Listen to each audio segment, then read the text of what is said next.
بعث فوزي القجاع رئيس الجامعة الملكية لكرة القدم رسالة استنكارية إلى الاتحاد الدولي لكرة القدم بسبب ما سمي بحيلة اللحظات الأخيرة التي تهدف إلى إخراج الملف المغربي من سباق المنافسة على تنظيم مونديال 2026 لكرة القدم.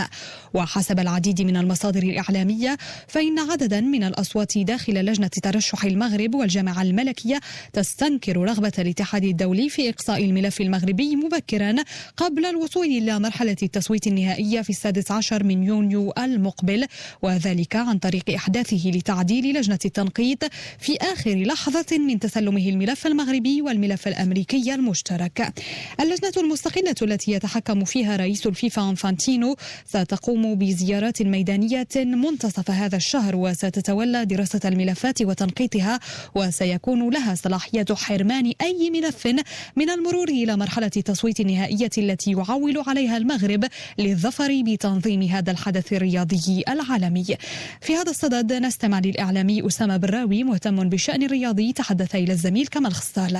بالنسبة للفيفا في هذا الملف نرى بأن القوانين تعدل في كل مرة، تعدل لصالح الولايات المتحدة الأمريكية. عندما يربح الملف المغربي، عندما يربح نقاط مهمة ويستميل الأصوات بسبب مجموعة من العوامل، سواء السياسة الأمريكية المعادية لمجموعة من الدول العالم الثالث، وكذلك بالنسبة للأفارقة والآسيويين الذين يساندون الملف المغربي. عندما أحس بالخطر فهو قام بمجموعة من التهديدات، منها أولا أن التصويت يكون هناك تصويت أبيض، أنهم لا يصوتوا لا للملف الأمريكي ولا للملف المغربي، ويجب أن الأصوات أن تتعدى حاجز 98 نقطة.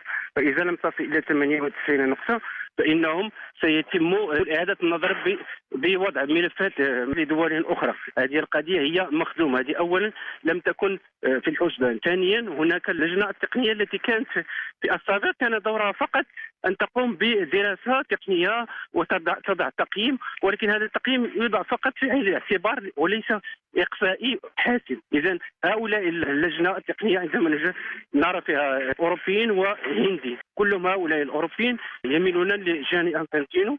وقرأت مؤخرا بأن في التلفزيون المكسيكي هناك أحد المحللين صرح بأن جاني انفانتينو اتصل بكورديري وهو رئيس الاتحاد الأمريكي وقال له بإمكانك أن تستعدوا لكأس العالم 2026 لأن الملف المغربي سيتم إخفاء.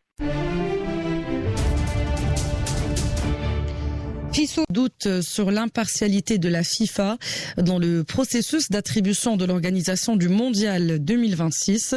L'instance mondiale de football aurait ajouté des changements aux critères d'acceptabilité des dossiers de candidature, et ce, quelques heures seulement avant la date limite de la remise des dossiers. Des changements qui pourraient éliminer de facto la candidature marocaine et favoriser celle du trio nord-américain. Selon le site spécialisé InsideWorldFootball.com, la Fédération royale marocaine de football a réagi à travers un courrier envoyé directement par Fouzi El-Qja à Gianni Infantino, une lettre dans laquelle le président de la fédération dénonce le système de notation qui sera établi par la Task Force, l'équipe en charge de l'évaluation technique du dossier de candidature et qui visitera le Maroc mi-avril. Alors, le système de notation permet à la Task Force de disqualifier une candidature si l'un des paramètres évalués obtient une note inférieure à 2 sur 5. On écoute à ce propos l'analyse d'Oussama Braoui. Il est analyste sportif. Le message va être clair. L'organisation de la Coupe du Monde sera juste une affaire des grandes puissances économiques. Les petits pays doivent se contenter juste de participer à la grande fête. Pour moi, les dés sont pipés parce que normalement, on ne change pas les règles de jeu en cours de la partie. Là, une fois on informe les parties prenantes que le vote sera public, puis on bascule vers un vote secret. Et ça démontre que le Maroc a réussi à convaincre beaucoup de fédérations et on veut passer au vote secret pour ne pas dévoiler l'identité des traîtres, entre parenthèses. Puis on donne un grand pouvoir à la commission technique d'éliminer un dossier.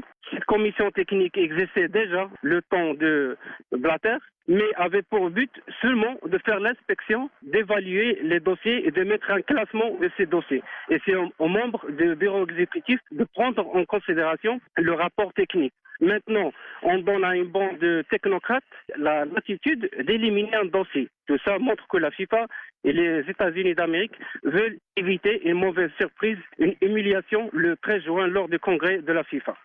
L'analyste sportif Oussama Belaoui est interrogé par Adil Ablali. 18h43 sur Atlantique Radio. On arrive à la fin de ce journal. Merci de votre attention. Et tout de suite, la météo.